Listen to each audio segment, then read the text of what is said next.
Hi, Phil here with another food review, and I got something really neat here. This is Ultra Vice Monster Energy Drink. Yes, Vice. Vice, you say? How is that a flavor? Well, if you take a look at the visual aesthetics here, you'll see that it's definitely going for that Miami Vice sort of look. 1980s neon and pastel colors, neon lights, Art Deco architecture, that sort of thing.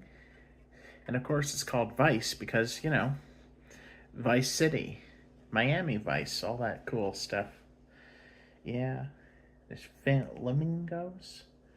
There's palm trees and flamingos all over the architecture here.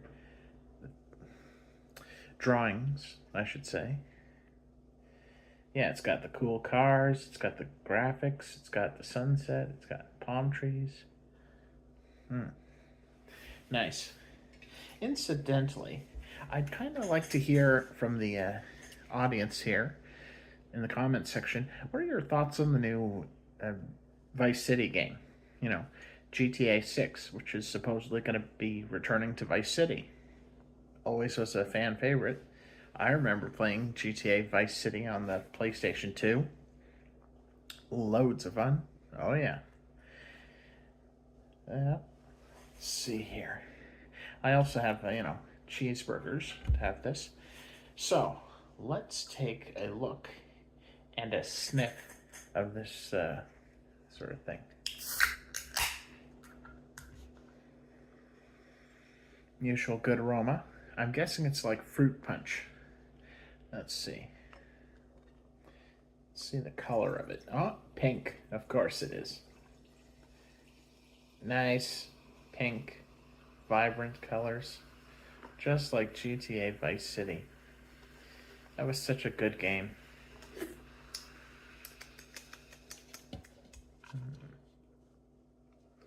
Yeah. It's got a nice flavor to it.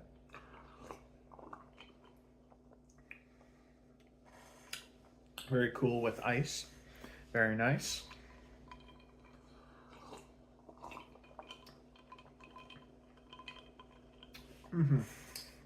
Fruit punch. I'm pretty sure that's fruit punch. Yeah.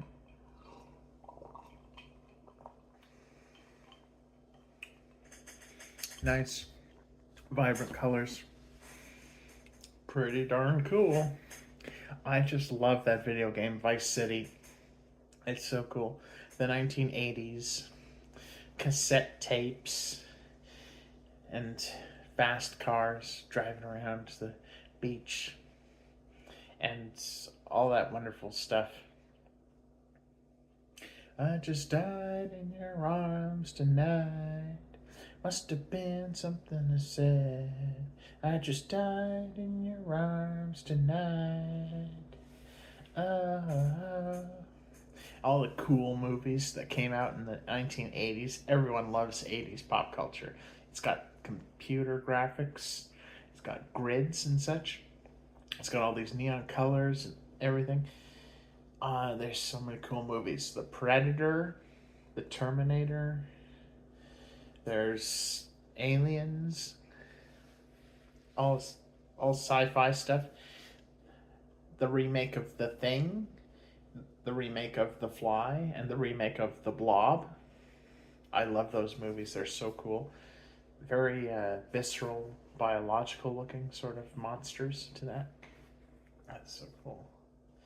Now, let's take a little read at this. It says here, Miami has it all. Mind-blowing Latin energy, premier racing from NASCAR to F1, and world-class beaches with the hottest clubs right on the sand.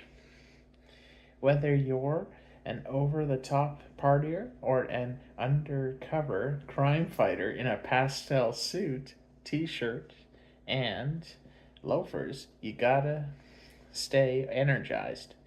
From South Beach to Cali Oka.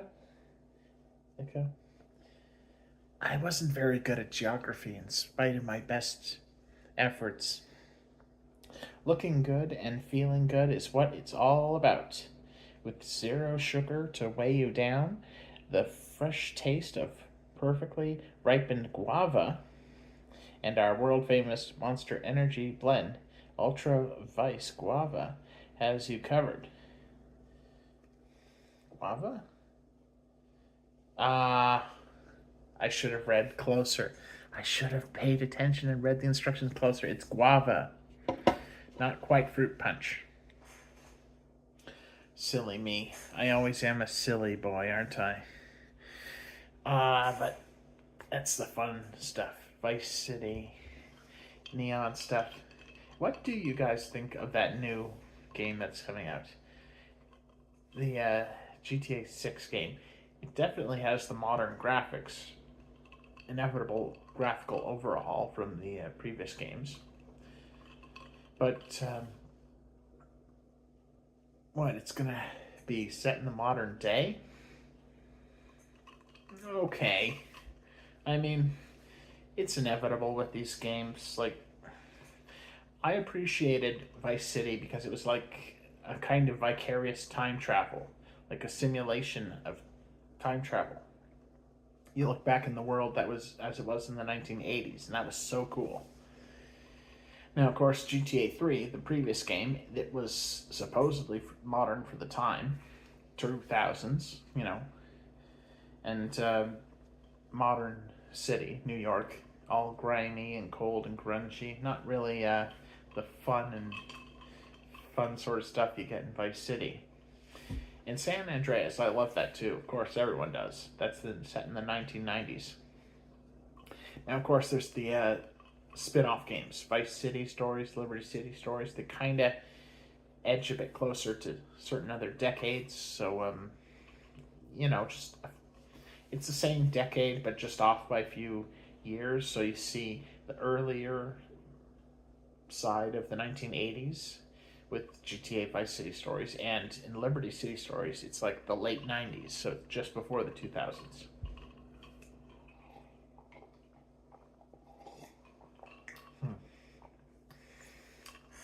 And that's really what I appreciate so much about these games. It's like a kind of a simulation of the past that you can go around and explore the world. On a similar note, Destroy All Humans, the video game, that also had a similar sentiment where in both cases, GTA, you're the criminal, in Destroy All Humans, you're the alien invader. It is the role of an antagonist in this world, but you can explore a world. So the first one, set in the 1950s, all the B-movie, sci-fi shenanigans you usually would expect to see. Love it. Love it. The sequel, Destroy All Humans 2, that was set in the 1960s, which actually made a very good argument for me to get into some of the stuff in the 60s. There's the hippie culture. There's the, British New Wave invasion sort of thing. The style they got there. Spy movies, Godzilla movies. I, of course, love those. And, all sorts of cool stuff, like sci-fi and Cold War tension, all sorts of neat stuff like that. And of course, there's Destroy All Humans, Path of the Furon, 1970s, and canonically before then there was this game called Big Willie Unleashed. I know the puns, but I like to think of that particular game as sort of like an appetizer, if you will, or a sort of a like think of it like DLC or something, where you get the first 4 levels. And yeah, there's only 4 levels in the whole game. First 4 levels, that would be a prequel to Path of the Furon, which is like the main event. It has the better graphics, and it has the better physics and such, and all sorts of cool gimmicks. 1970s also gave me a firm introduction to the decade and a more appreciation for the nostalgia of that. Like, that's what these games really do. It makes me explore and appreciate history in a way. Like what Vice City did for 1980s and Destroy All Humans did for 1950s and the 60s and 70s. It's all so cool. So very appreciated. It's wonderful. It's lovely. So yeah, fun and games, all sorts of stuff. I do love those video games so much.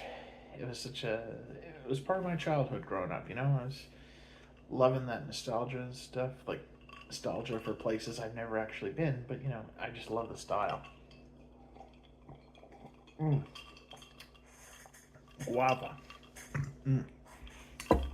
Nice pink drink we got here. Oh man. Mm. But what am I to do?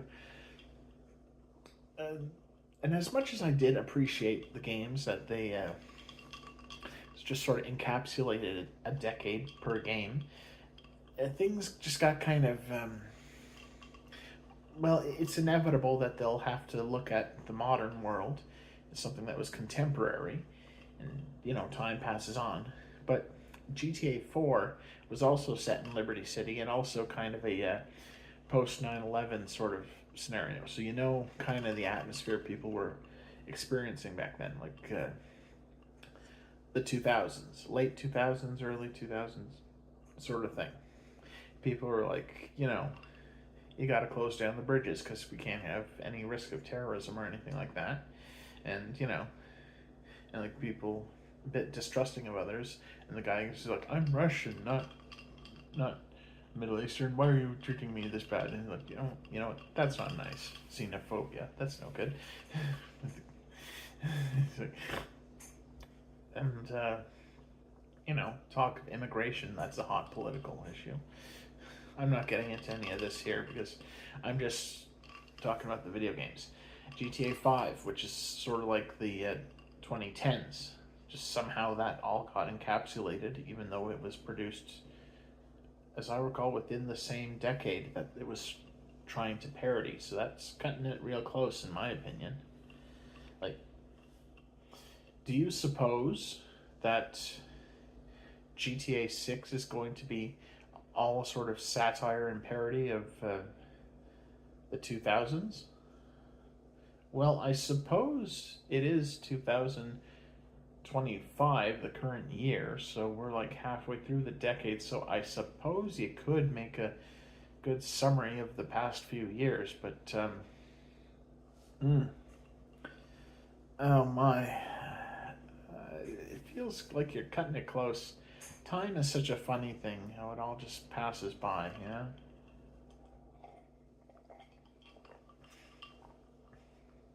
It feels like we're all cutting it close. I'm surprised they didn't go backwards in the directions at some point. Like, we've seen what, how do I put this? We've seen what the 1950s provides by watching playing the video game Destroy All Humans, the first one. Both of those games, the first and second, got a remake, which, looks very cool. Very, very much a big fan of that.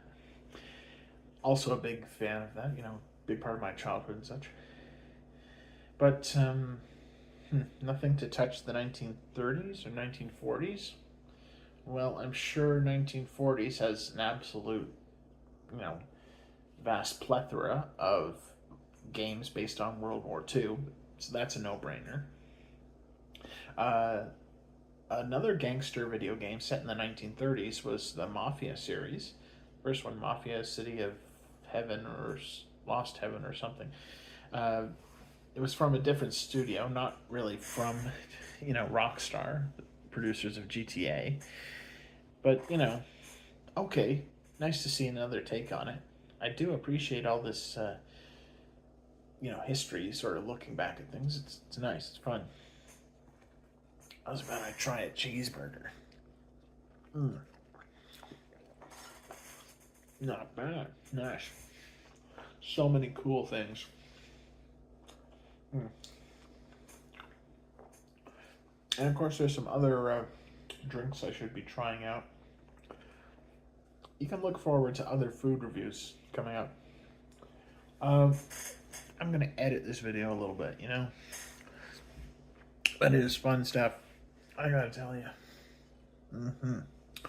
Miami Vice, that's a cool show. I've heard so much about it.